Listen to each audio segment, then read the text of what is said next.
నమస్తే.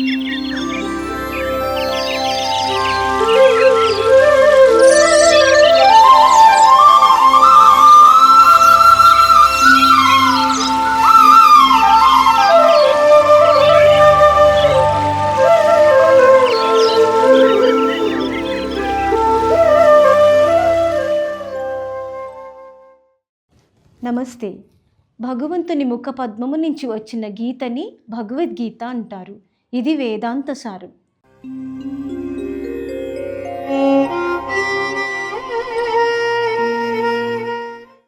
ఇప్పుడు నువ్వు అర్జున విషాద యోగంలోంచి ఒక శ్లోకం చెప్పు. నకాంక్షే విజయం కృష్ణ నచ రాజ్యం సుఖాని చ కిం నో రాజ్యేన గోవింద కిం భోగైర్జీవితేన వా. దీని అర్థం చూద్దామా? అర్జునుడు ఏమంటున్నాడంటే, కృష్ణ నాకు రాజ్యం వద్దు, ఈ విజయము వద్దు, నాకు ఇటువంటి సుఖాల వల్ల ఏ విధమైన ప్రయోజనం లేదు, నాకు ఇటువంటి దానికన్నా మరణం మేలు అనిపిస్తుంది, స్వజనుల్ని నేను చంపదలుచుకోలేదు అని చెప్తాడు.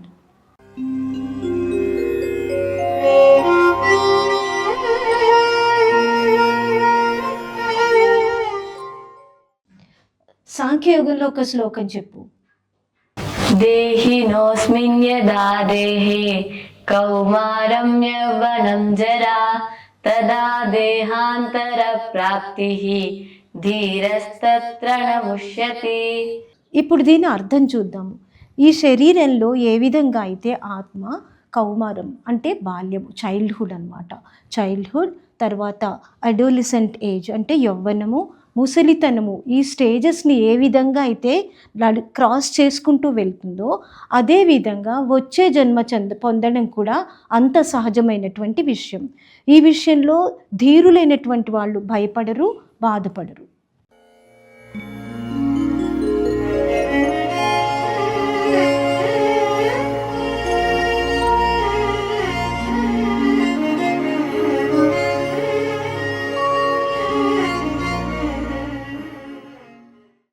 నువ్వు కర్మయోగంలో ఒక శ్లోకం చెప్పు.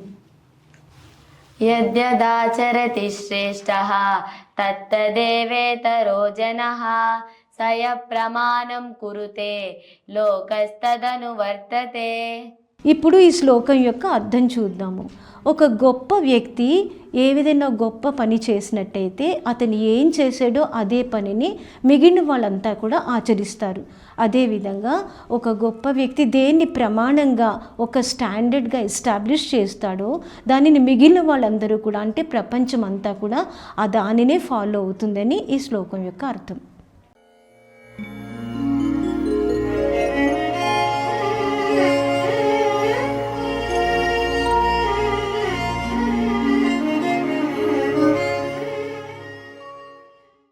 నువ్వు జ్ఞానయోగంలో శ్లోకం చెప్పు.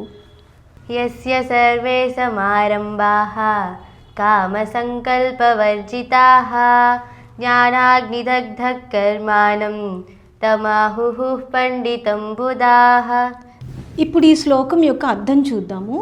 ఈ శ్లోకంలో ఏం చెప్తున్నారంటే, ఎవరి కర్మలైతే కామ సంకల్పం లేకుండా ఉంటాయో, ఎవరి కర్మలు కోరికలు ఏమీ లేకుండా ఉంటాయో, ఎవరి కర్మ జ్ఞానం అనేటువంటి అగ్ని చేత దగ్ధమైపోతాయో అటువంటి వ్యక్తిని ఒక యోగి అని పండితులు చెప్తూ ఉంటారు.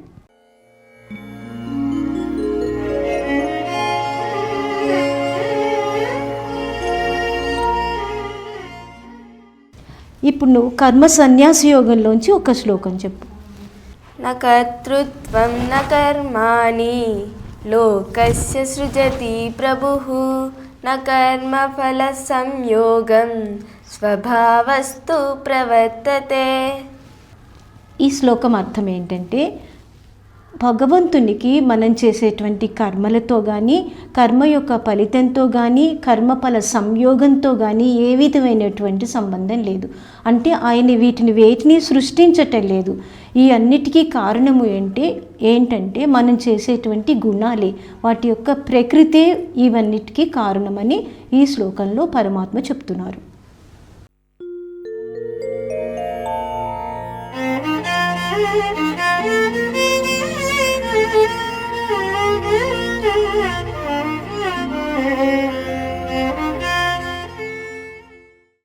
ఆత్మ సంయమ యోగంలో ఒక శ్లోకం చెప్పు. అసంశయం మహాబాహో మనో దుర్నిగ్రహంచలం అభ్యాసేనుత కౌంతేయ వైరాగేన చ గృహ్యతే. ఈ శ్లోకం అర్థం ఏంటంటే, ఈ అర్జునుడు అడిగిన ప్రశ్నకి శ్రీకృష్ణ పరమాత్మ సమాధానం చెప్తున్నారు. ఇది ఏ విధమైనటువంటి సందేహం లేదు. ఏ విషయంలో అంటే మనస్సు చంచలమైనది, అంటే మనసుకి స్థిరత్వం లేదు. దీన్ని ఏ విధంగా అరికెట్టాలి అని అడిగిన అర్జునుని ప్రశ్నకి స్వామి ఏం సమాధానం చెప్తున్నారంటే, దీనిని మనం అభ్యాసంతో అంటే ప్రాక్టీస్ తోటి, తర్వాత వైరాగ్యంతో అంటే డిస్పాషన్ తోటి మనం మనసుని అరికట్టవచ్చు.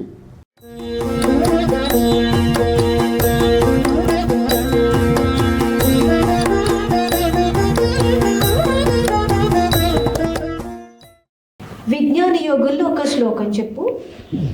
భూమిరాపోర్ణలో వాయుః ఖం మనో బుద్ధిరేవ చ అహంకార ఇతియం మే భిన్నా ప్రకృతిరష్టధా. ఈ శ్లోకానికి అర్థం చూద్దాము. భూమి, అగ్ని, నీరు, వాయువు, ఆకాశము, మనస్సు, బుద్ధి, అహంకారము, ఈ 8 భగవంతుని యొక్క ప్రకృతి రూపాలు అని దీని అర్థం.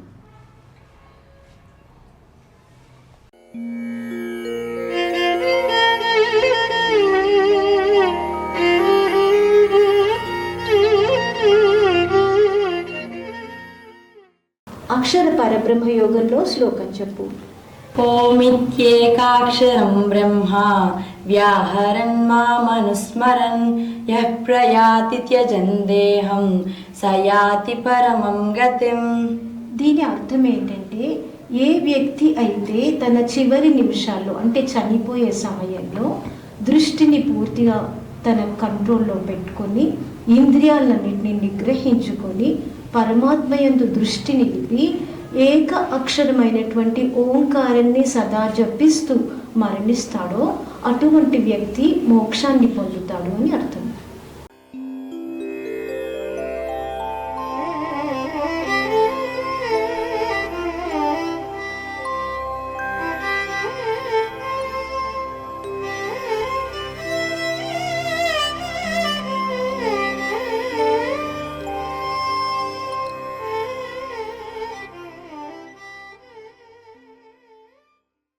రాజవిద్య రాజగుహ్య యోగంలోంచి శ్లోకం చెప్పు. రాజవిద్యా రాజగుహ్యం పవిత్రమిదముత్తమం ప్రత్యక్షావగమం దమ్యం సుసుఖం కర్తుం అవ్యయం. ఈ శ్లోకానికి అర్థం ఏంటంటే, ఈ అధ్యాయంలో స్వామి చెప్పినటువంటి ఈ జ్ఞానము సమస్తమైన శాస్త్రాలకి రాజు వంటిది, అతి గుహ్యమైనటువంటిది. గుహ్యం అంటే రహస్యమైనటువంటిది అని అర్థం. ఇది ఏ మనుషులైతే ఈ శాస్త్రాన్ని గురించి వింటారో వాళ్ళందరినీ ఇది పవిత్రుల్ని చేస్తుంది. ఇది ఆచరించడానికి కూడా సులభమైనటువంటిది అని పరమాత్ముని యొక్క అర్థం.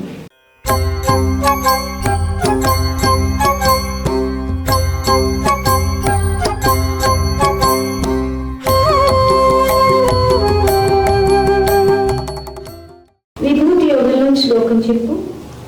తేషామేవానుకంపాత అహం అజ్ఞానజం తమః నాశయామ్యాత్మభావస్తః జ్ఞానదీపేన భాసత. ఈ శ్లోకం అర్థం ఏంటంటే, భక్తుని యొక్క హృదయమయందు పరమాత్మ తన అపారమైన కరుణతో సదా నివసించి ఉండి అతనికి కలిగినటువంటి అజ్ఞానం అనేటువంటి అంధకారాన్ని జ్ఞాన జ్యోతితో పారద్రోలుతారు.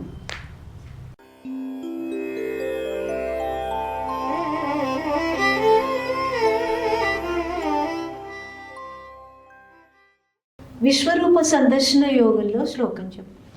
సకేతి మధ్వా ప్రసభం యదుక్తం హే కృష్ణ హే యాదవ హే సకేతి అజానతా మహిమానం తవేదం మయా ప్రమాదాత్ ప్రణయేన వాపి. ఈ శ్లోకం అర్థం ఏంటంటే, ఈ శ్లోకాన్ని అర్జునుడు చెప్తున్నారు. కృష్ణ పరమాత్మ మీరు ఏంటో, మీరు విశ్వరూపాన్ని చూపించినటువంటి పరమాత్మని నాకు తెలియక ముందు ఎన్నోసార్లు నేను మీతోటి చాలా రూడ్గా హార్ష్గా మాట్లాడాను.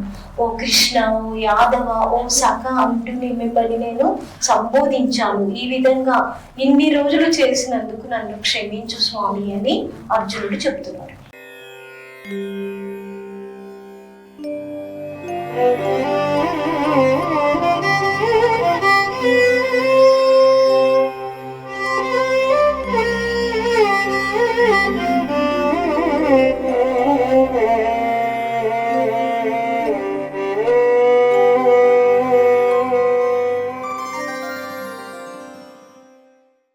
భక్తి యోగంలో శ్లోకం చెప్పు. అద్వేష్టా సర్వభూతానాం మైత్రః కరుణ ఏవ చ నిర్మమో నిరహంకారః సమదుఃఖః సుఖక్షమీ. ఈ శ్లోకం అర్థం, ఏ మనిషికైతే ఎవరి మీద ద్వేషం లేదో, ఎవరు అందరితోటి ఫ్రెండ్లీగా అంటే మిత్రుత్వంగా ఉంటారో, ఎవరు క్షమాగుణం కలిగి ఉంటారో, ఎవరు సుఖ దుఃఖాలు సమానంగా చూస్తారో, ఎవరి ఎందుకు క్షమాగుణం దయాగుణం ఉంటుందో అటువంటి వాడు నాకు అత్యంతమైన ప్రీతిపాత్రుడు అని పరమాత్మ చెప్తున్నారు.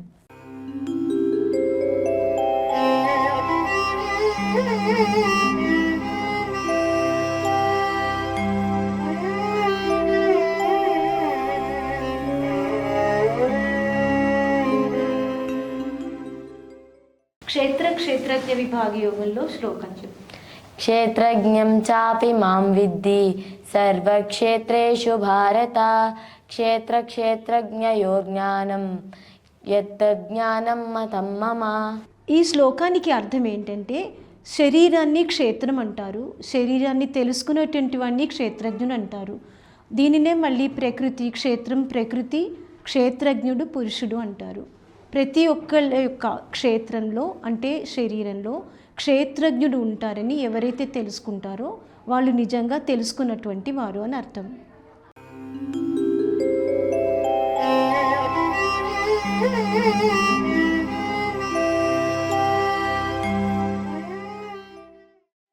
గుణత్రయ విభాగ యోగంలో శ్లోకం చెప్పు.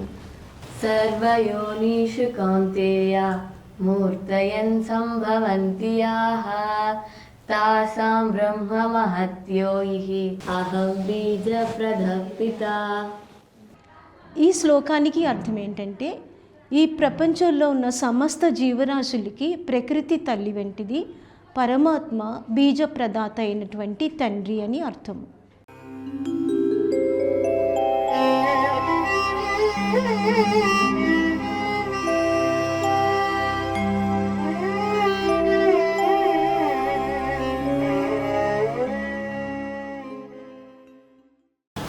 పురుషోత్తమ ప్రాప్తి యోగం నుంచి శ్లోకం చెప్పు. ఊర్ధ్వమూలమధశాఖం అశ్వత్థం ప్రాహురవ్యయం ఛందాంసి యస్య పర్ణాని యస్తం వేద స వేదవిత్. ఈ శ్లోకానికి అర్థం ఏంటంటే, అశ్వత్థ వృక్షము మిగిలిన అన్ని వృక్షాల కన్నా చాలా వేరైనటువంటిది. ఈ వృక్షానికి పరమాత్మయే మూలము, బ్రహ్మమే కాండము, వేదాలు ఆకులు. ఈ వృక్షం గురించి ఎవరైతే సమూలంగా తెలుసుకుంటారో అతనిని వేదవిధుడు అని అంటారు.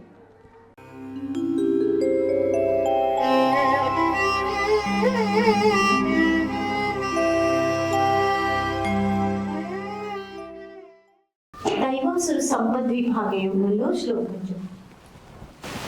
దంభోదర్పోభిమానశ్చ క్రోధః పారుష్యమేవ చ అజ్ఞానం చాపి జాతస్య పార్థ సంపదమాసురీం. ఏ వ్యక్తికైతే దంభము అంటే గర్వము, అహంకారము, కోపము, కఠినపు మాట్లాడడము, ఇతరుల్ని బాధ పెట్టడము ఇటువంటి గుణాలు ఉంటాయో వారిని అసురీ సంపద కలవానిగా పరమాత్మ తెలియజేస్తున్నారు.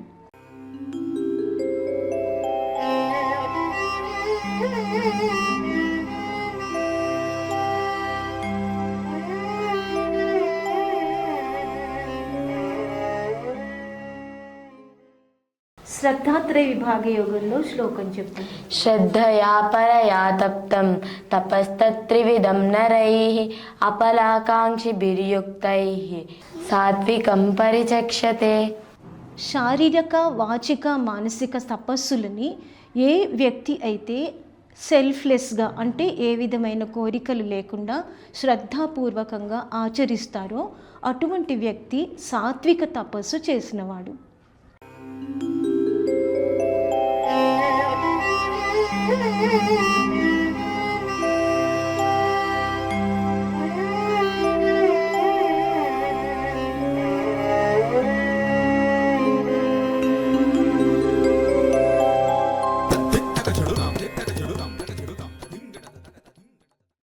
మోక్ష సన్యాస యోగంలో ఒక శ్లోకం చెప్పు. సర్వధర్మాన్ పరిత్యజ్య మామేకం శరణం వ్రజ అహం త్వా సర్వపాపేభ్యః మోక్షయిష్యామి మా శుచః. ఈ శ్లోకముని చరమ శ్లోకమని అంటారు. ఇది మోక్ష సన్యాసి యోగంలో ఉన్నటువంటి శ్లోకము. దీంట్లో పరమాత్మ అర్జునుడికి అభయమిస్తూ నువ్వు బాధపడవద్దు, నీ సర్వధర్మాల్ని సర్వకర్మల్ని నాకు అర్పించి నన్నే శరణు వేడు, నిన్ను సర్వ పాపాల నుంచి విముక్తుణ్ణి చేస్తాను, నువ్వు శోకించకు అని చెప్తున్నారు.